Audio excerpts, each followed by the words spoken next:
Hello guys, இன்னைக்கு நம்ம பார்க்க போற இனிமே வாரிங் ஸ்டேட்ல எபிசோட் 28 தான். மறக்காம கீழே ஒரே ஒரு லைக்கை ஒண்டி போட்டுருங்க. ஏன்னா இந்த அனிமேவே கம்ப்ளீட் ஆக போகுது. ஏன்னா இன்னமும் 2-3 எபிசோட் தான் நம்ம சீக்கிரமாவே பார்த்து முடிக்கலாம். சரி வாங்க, நம்ம டைம் வேஸ்ட் பண்ணாம எபிக்குள்ள போகலாம். எபிக்கோட ஸ்டார்டிங்லயே அங்க ஜி செம வேகமா ஓடி வரான். அவனை நோக்கி நிறைய பேர் வராங்களா. எல்லாரையுமே ஜி பயங்கரமா தாக்கிக்கினே ஓட ஆரம்பிக்கிறான். எனக்கு டைம் இல்ல, நான் எப்படியாச்சும் அங்க போகணும். நான் லீவ் இப்ப ஆபத்துல இருக்காங்க, அவங்கள நான் எப்படியாச்சும் காப்பாத்தணும். இதனால எல்லாரையுமே தாக்கிட்டு பயங்கரமா ஓடி போறான். நடுவுல ஒரு பிரிட்ஜ் இருக்கா, அங்க ஓடும் போது எல்லாருமே அப்படியே சுத்து போடுறாங்க.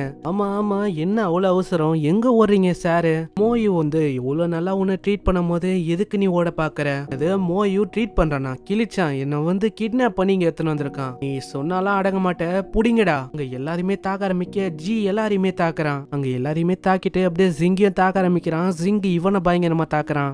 ஜியும் எப்படியாச்சும் தாக்கிட்டு லீய மீட் பண்ணலாம் அப்படின்னு தான் பாக்குறான். இந்த சைடு லீ கிட்டி அவன் கொண்டு வரானா, அப்படியே தட்டி விடுறா. எனக்கு வேணாம், என்ன கோல்டு லிக்கர்லாம் எனக்கு சுத்தமா பிடிக்காது, இதனால நான் போறேன். ஆனா அதுக்குள்ள அங்க நிறைய பேர் வராங்க. ஆமா இதெல்லாம் என்னது இது? நம்மள சுத்தி இருக்கிறவங்க எல்லாருமே நோபல் தானே. ஆனா இப்பதான் அவன் நோட்டீஸ் பண்றாங்க யாருமே நோபல் இல்ல, எல்லாருமே அவங்களோட ஆளுங்க தானே. ஏய் மோயோ, உனக்கு என்னதான் வேணும் என் கிட்ட இருந்து? எனக்கு வேற என்ன வேணும்? நீ இதை குடிக்கணும். நான் இது கோல்டா இருக்கு அப்படின்னு நீ சொன்னல, இந்த விஷயம் கோல்டா இருக்குன்னா நீ கவலைப்படாத, உனக்காக நான் வாம பாக்கி தரேன். இந்த சைடு அங்க ஜிங்கும் ஜி மேல பயங்கரமா தாக்கின இருக்க. திடீர்னு அங்க வாங்க வராரு. மிஸ்டர் வாங், நீ இங்க என்ன பண்ற? பிரதர், நான் உன்கிட்ட அதே விஷயம் தான் சொல்லுவேன். நீ தப்பான சைட்ல இருக்க. நான் மோயோ, அவன் எப்படிப்பட்டவன் உனக்கே தெரியும்ல. ஆனா அதெல்லாம் கண்டுக்கிற மாதிரி இல்ல. பின்னாடி லியூவும் இருக்கா.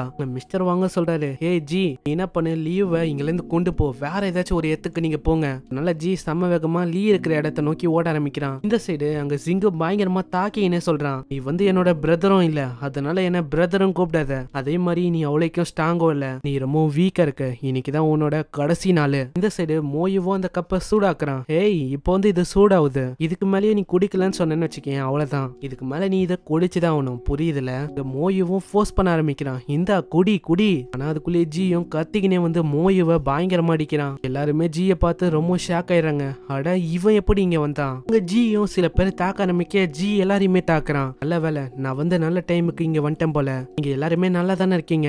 நாங்க நல்லா இருக்கோம் தாங்குவா. அதுக்கு எதுவுமே ஆகலன்னா எனக்கும் சந்தோஷம் தான். அங்க மோயுக்கும் ஒண்ணுமே புரியல.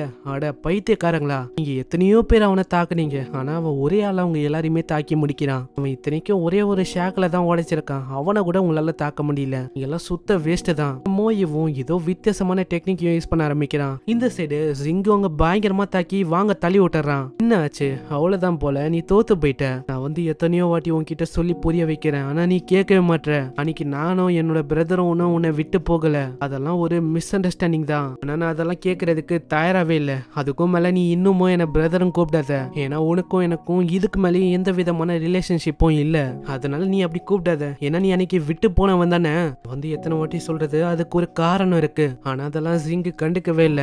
ஜிங், உனக்கு புரியலன்னு நினைக்கிறேன். நீ தப்பான பாதையில இருக்க. இப்ப கேள்வி தப்போ கரெக்டோ அதுல இல்ல. நான் எதுக்கு தெரியுமா மோயோட மேன்ஷனுக்கு வந்தேன், அதாவது நான் ப்ரூவ் பண்றதுக்கு, அதாவது நான் கரெக்டானவனு. ஓ அப்படியா, அப்பனா நம்ம சண்டை போடலாம். அங்க வாங்குவோம் ட்ரைபாட யூஸ் பண்ண. இப்பதான் அந்த சண்டையை சூடு பிடிக்க ஆரம்பிக்குது. பரவாயில்ல, நீ 3 ஷேக்களை உடைச்சதுக்கே நீ இப்படி பண்ற. நான் 5 ஷேக்களை உடைச்சவன். நான் என்னோட பவரை காட்ட வேண்டியதுதான். இதே மாதிரி அவங்க சண்டை போட ஆரம்பிக்கிறாங்க.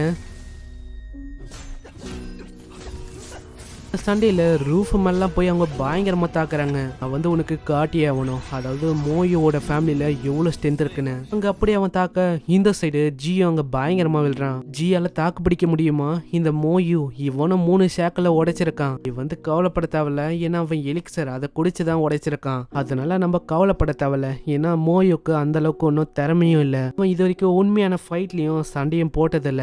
ஜி கிட்ட நிறையவே திறமை இருக்கு. சோ பாக்கலாம் என்ன ஆகுதுன்னு. அங்க ஜியோ தாக்க ஆரம்பிக்க மோயுக்கு ரொம்ப கோவம். அட நாயே, நீ என்னையே தாக்குறியா?